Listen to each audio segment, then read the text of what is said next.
Sejam todos muito bem-vindos à disciplina de Química Orgânica e Inorgânica. Eu sou o professor Marcos Vinícius e estarei com vocês juntos durante essa primeira parte da nossa disciplina que será sobre Química Inorgânica. Bom, o que é que estuda a Química Inorgânica? A Química Inorgânica estuda aqueles compostos que são derivados de minerais, como os ácidos, as bases, os sais e os óxidos. E a nossa aula de hoje será sobre os ácidos, beleza? Então, antes de começar a falar sobre os ácidos, vamos falar sobre uma propriedade importante aqui sobre os compostos inorgânicos, que é a condutividade elétrica. Lá no seu ensino fundamental, quando a gente vai aprender um pouco mais de ciências, a gente vê que um eletrodo aqui posto numa solução aquosa de água com açúcar, ele não conduz corrente elétrica. E também a água pura, por si só, não conduz corrente elétrica. Porém, se eu colocar cloreto de sódio, sal comum, dentro dessa água, a água conduz eletricidade normalmente. Isso tem a ver com um fenômeno chamado dissociação iônica. Ó, abrindo parêntese aqui. Para você entender tudo que eu vou falar nessa aula, você precisa ter uma ideia de ligações químicas e de polaridade dessas ligações, ok? Então, se você não sabe o que é isso, dá uma olhada em alguma videoaula rápida aí pelo YouTube e volta aqui para nossa videoaula que pra gente entender tudo bem direitinho, beleza? Ó, o que ocorre quando a gente dissolve o sal de cozinha, que é o cloreto de sódio, em água? Ele gera íons, íons sódio mais, íons cloreto, beleza? Que eles são fruto de uma ligação iônica. E aqui é esquematizando o retículo cristalino do nosso sal, cloreto de sódio. Quando a água é posta em contato com o cloreto de sódio, ocorre um fenômeno chamado de solvatação. O que é solvatação? Lembrando, olhando aqui para a nossa molécula de água. A água ela é uma molécula polar, ou seja, ela apresenta polos. E o oxigênio e o hidrogênio eles vão apresentar cargas, cargas parciais.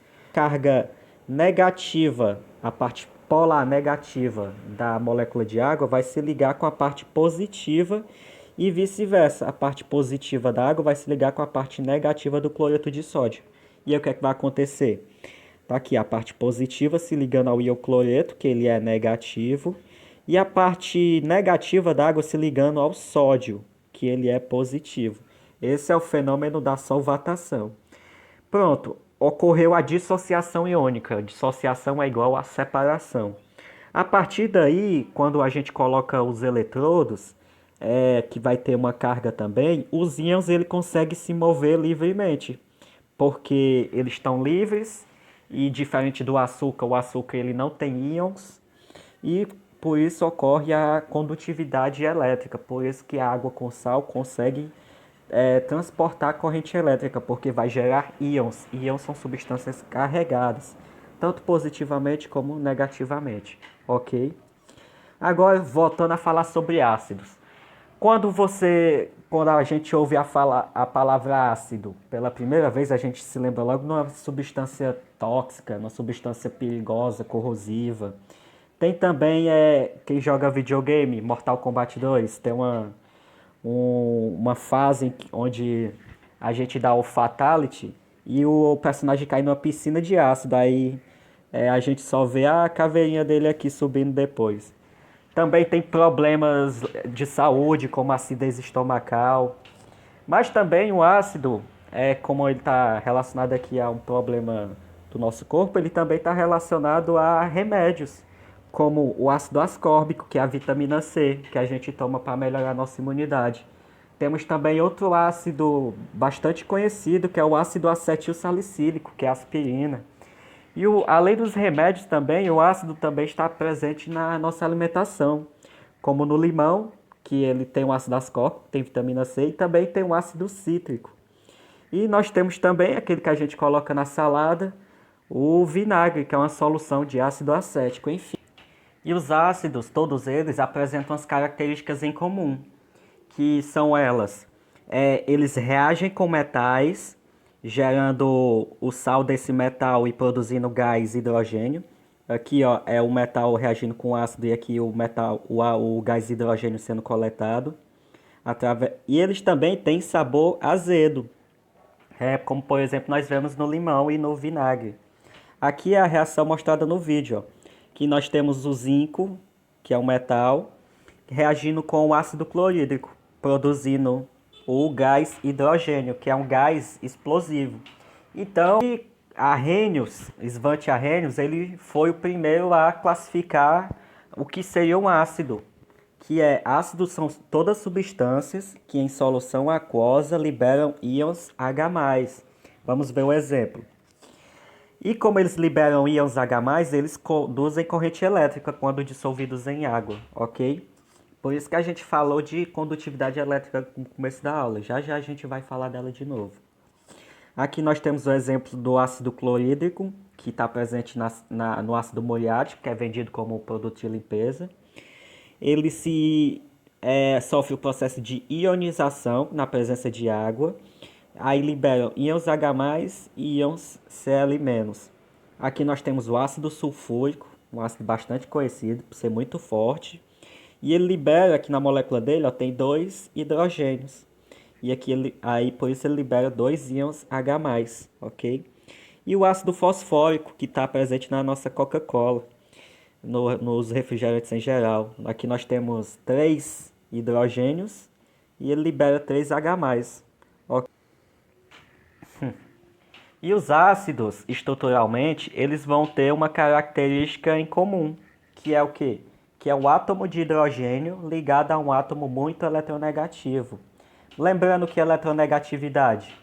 Eletronegatividade é a capacidade que um átomo tem de puxar elétrons para ele mesmo. Se lembra lá do começo da aula, quando eu falei da água, o átomo de oxigênio, ele é muito eletronegativo, por isso que ele tem carga negativa, carga parcial negativa, porque ele puxa muitos elétrons para perto dele. Aí aqui nós temos a ordem de eletronegatividade lá pelos átomos da tabela periódica. E uma frasezinha para se lembrar disso é: fui ontem no clube, briguei e saí correndo para o hospital. Aí a eletronegatividade aumenta da direita para a esquerda, em que o flúor é o átomo mais eletronegativo e que os metais e hidrogênios são os menos eletronegativos. Eles não puxam nenhum elétron para perto dele, eles costumam doar os elétrons, ok? E aqui o exemplo do ácido clorídrico. O cloro, vamos ver aqui a eletronegatividade dele. O cloro é o quarto mais eletronegativo da tabela periódica. E o hidrogênio, ó, coitado, doou os seus elétrons todinho para ele. Isso faz com que o cloro ele vai ter uma carga parcial negativa. Essa nuvenzinha em verde significa a distribuição dos elétrons. Aí nós vemos que aqui tem muito mais elétrons perto do cloro. E os elétrons ele tem carga negativa, aí por isso que quem tem mais elétrons fica com a carga parcial negativa. Enquanto que o hidrogênio tem uma carga parcial positiva, por ter poucos elétrons. Ok? Isso faz com que os ácidos sejam muito polares. Ok? E aqui nós temos a esquematização de quando o ácido ele é dissolvido em água. Aqui o ácido clorídrico reage com a água e o H+ que ele solta acaba sendo capturado pela água. Isso é representado também dessa forma, ó. O H+, ele pode ser representado dessa forma aqui, ó. Isso significa que a água ela pegou aquele H+ que está na solução aquosa. Tudo bem, gente? Agora vamos ver aqui mais sobre a estrutura dos hidrácidos. Os hidrácidos são ácidos em que não tem oxigênio na sua estrutura. São eles o HCl, o HBr, o HI, o HF e o H2S. E temos os oxiácidos, que são os átomos que têm oxigênio na sua estrutura. Aí vamos dar uma olhadinha aqui, ó. Ver como tá tudo interligado, gente. O cloro, ele é muito eletronegativo. O bromo também, o iodo também, o flúor e o enxofre também. É só você dar uma olhadinha lá na ordem de eletronegatividade. E o oxigênio, olhando aqui para os oxiácidos, nós vemos que todos os hidrogênios aqui, ó, estão ligados ao oxigênio. Ó. vendo? Ó, a hidrogênio está ligado ao oxigênio. Isso porque o oxigênio ele é muito eletronegativo. Ele consegue. Se lembra da característica comum dos ácidos, que é o átomo de hidrogênio ligado a um átomo muito eletronegativo. Então, nos oxiácidos, o hidrogênio que é ionizado, ele fica ligado ao átomo de oxigênio, ok? Agora vamos só dar uma olhadinha nos ácidos orgânicos. Como aqui é química inorgânica, a gente não vai falar dos ácidos orgânicos agora. A gente só vai falar mais para frente quando a gente já tiver em química orgânica, ok? Nós temos o ácido acético, que é o ácido do vinagre, e o ácido acetil salicílico, que é o ácido da aspirina. Aqui nós vemos que o hidrogênio, ó, ele está ligado a um átomo muito eletronegativo. Agora falando sobre nomenclatura dos ácidos, nos hidrácidos a nomenclatura deles vão ser bem iguais. Falando sobre a nomenclatura dos ácidos, os hidrácidos eles possuem nomenclaturas semelhantes, que o que é? É ácido mais. Aqui é o nome do elemento e o sufixo hídrico. Um exemplo, aqui ó, aqui nós temos um ácido e esse elemento aqui qual é o cloro, então vai ficar ácido clorídrico, beleza? Esse aqui nós temos o bromo, então como é que vai ficar? Ácido bromídrico. Aqui esse elemento nós temos o cianeto, então como é que vai ficar? Ácido cianídrico. E o HF, ácido fluorídrico. E o H2S, ácido sulfídrico. Galera, existe uma série de regras para dar nome aos oxiácidos. Porém, para o Enem, eu não vi muita relevância em ter que dar nomenclatura aos oxiácidos. Não vi nenhuma questão para você dar nome aos oxiácidos. Por isso, eu acho importante vocês decorarem só os oxiácidos mais importantes. Como, por exemplo, o ácido sulfúrico, que é o ácido mais forte da química inorgânica. Temos o ácido carbônico, que está presente na chuva ácida, que a gente vai falar no final dessa aula. Que o ácido carbônico está presente também na água gaseificada, nos refrigerantes. E o ácido fosfórico, que está presente também na Coca-Cola. Beleza? O ácido nítrico, que é um ácido forte, também que é muito utilizado. Então, eu só quero que vocês decorem o nome desses 4 ácidos que são os oxiácidos mais fortes, mais comuns que caem nos vestibulares, beleza? Agora vamos falar um pouco sobre força dos ácidos. Quando a gente começou a falar de ácidos, a gente viu o exemplo lá do Mortal Kombat, que tinha um ácido lá que derretia a pessoa todinha. A gente falou também da acidez estomacal, que dói bastante na gente, que é responsável também por digerir os alimentos. E vimos também alguns ácidos que a gente bebe, tipo a vitamina C, que é o ácido ascórbico, o ácido acético que a gente coloca na salada. Todos eles são ácidos, mas o que diferencia neles é a força. E a força de um ácido ela está baseada na quantidade de H+, que é liberado na substância, em solução aquosa. Quanto mais H+, a gente vai ter na solução, quanto mais H+, aquele ácido libera, mais forte ele é. Então, nós temos duas maneiras de medir a quantidade de H+, que é liberado. Primeiro, de forma qualitativa. O que é qualitativo? É só ver se ele vai ser forte ou não. Para os oxiácidos, como é que a gente vai fazer? A gente vai fazer uma subtração do número de oxigênios pelo número de hidrogênios. Então, se esse resultado for 2, ele é considerado forte. Se for 1, ele é considerado moderado. E moderado ele fica bem pertinho de fraco. E se for 0, ele é considerado fraco. Vamos fazer aqui para o ácido sulfúrico. Aqui nós temos 4 oxigênios menos 2 hidrogênios, que vai dar um resultado 2. 2 indica que ele é o quê? Ele é forte. Ácido fosfórico. Aqui nós temos 4 oxigênios menos 3 hidrogênios. Vai dar o total de 1, que ele é moderado. E aqui o ácido nítrico, que é o ácido que é muito utilizado aí na indústria, principalmente na síntese de fertilizantes. Aqui para o ácido nítrico nós temos 3 oxigênios menos 1 hidrogênio, que vai dar total de 2, que é considerado um ácido forte. E a parte qualitativa para os hidrácidos, que são os ácidos que não têm oxigênio. A gente vai só simplesmente tem que decorar. Quem são os hidrácidos fortes? São o HCl, o HBr e o HI. E moderado, nós temos o HF, que é o ácido fluorídrico.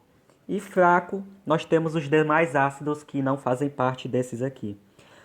Se você for um pouco perspicaz, você vai ver, que todos os ácidos fortes e moderados, nesse caso aqui dos hidrácidos, eles fazem parte da família 7 da tabela periódica, que são os halogênios. Aqui nós temos o flúor, o cloro, o bromo e o iodo. E quem não for da família 7, que são os demais, eles são fracos. Tudo bem, gente? Agora, a parte quantitativa, que a gente vai medir quanto o ácido ele é forte ou não é forte, a gente vai tomar como base o grau de ionização. E o que é o grau de ionização? É o quanto aquela substância vai sofrer ionização, o nome já diz. E como é que é calculado? É o número de moléculas ionizadas dividido pelo número de moléculas totais, vezes 100%. Ok? E esse número de moléculas ionizadas pode ser o H+, ou o H3O+, tudo bem? E se ele for igual a 100%, que significa que ele é forte, significa que ele liberou todos os... Ele se dissociou completamente, liberou todos os seus H+, todos os seus hidrogênios ácidos. E se ele for fraco, ele libera 0%, beleza? Aqui vamos ver aqui um exemplo para o ácido clorídrico.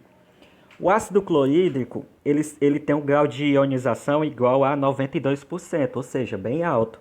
O que é que significa? Significa que se eu colocar 1 mol de ácido clorídrico em água, ele vai liberar 0,92 mols de H+. Ou seja, ele vai ser 92% ionizado, ok? Agora vamos falar um pouco sobre a chuva ácida. A chuva ácida está presente em grandes centros urbanos que emitem uma grande quantidade de óxidos poluentes, seja eles óxidos de nitrogênio, óxidos de enxofre, de nitrogênio. A gente vai falar bastante nesses óxidos, que são uma função inorgânica, na aula de óxidos, beleza? Então, a chuva ácida, presta bem atenção, galera. A chuva ácida, ela é normal. Na nossa atmosfera, tem muito gás carbônico, normalmente, que vindo da nossa respiração. E a chuva, esse gás carbônico em contato com a água, isso aqui é uma característica dos óxidos, a gente vai ver mais adiante. Forma o chamado ácido carbônico, que é um ácido bem fraco. Por isso que a água da chuva ela tem um gostinho meio azedo, porque é formado o ácido carbônico. E o ácido carbônico ele não faz nenhum mal pra gente. Tanto que a nossa água gaseificada, a gente compra uma água mineral gaseificada, é uma solução de ácido carbônico. A gente bebe e não tem problema nenhum, porque o ácido carbônico é um ácido bem fraco. Mas aí tem um problema. Quando, por exemplo, são óxidos de enxofre, que são provenientes da queima de combustíveis fósseis. Aqui nós temos o trióxido de enxofre. Ele reage com a água da atmosfera, a água das nuvens, e vira ácido sulfúrico. Ácido sulfúrico, fazendo a continha, é um ácido forte ou um ácido fraco? É um ácido muito forte. Por isso que gases de enxofre e de nitrogênio, em contato com a atmosfera, com a água das nuvens, eles produzem ácidos fortes, como por exemplo aqui, o dióxido de nitrogênio, que gera ácido nítrico, que são todos ácidos fortes. Ok, gente? E uma solução para contornar esse problema seria diminuição, obviamente, do uso de combustíveis fósseis e a aplicação também de filtros no escapamentos de chaminés de indústrias, porque tem indústrias que realmente não tem como parar de produzir esses óxidos. E escapamento também filtros no escapamento também de alguns automóveis. Ok, gente? Então, essa é a nossa aula de hoje. Espero que vocês tenham gostado, espero que tenha ficado claro. Esse assunto aqui é um assunto bem importante, um assunto que está muito presente no nosso dia a dia. E é isso, eu aguardo vocês até a próxima aula. Se ficou alguma dúvida, procure entrar em contato comigo que estou 100% às ordens, beleza? Até a próxima. Fui!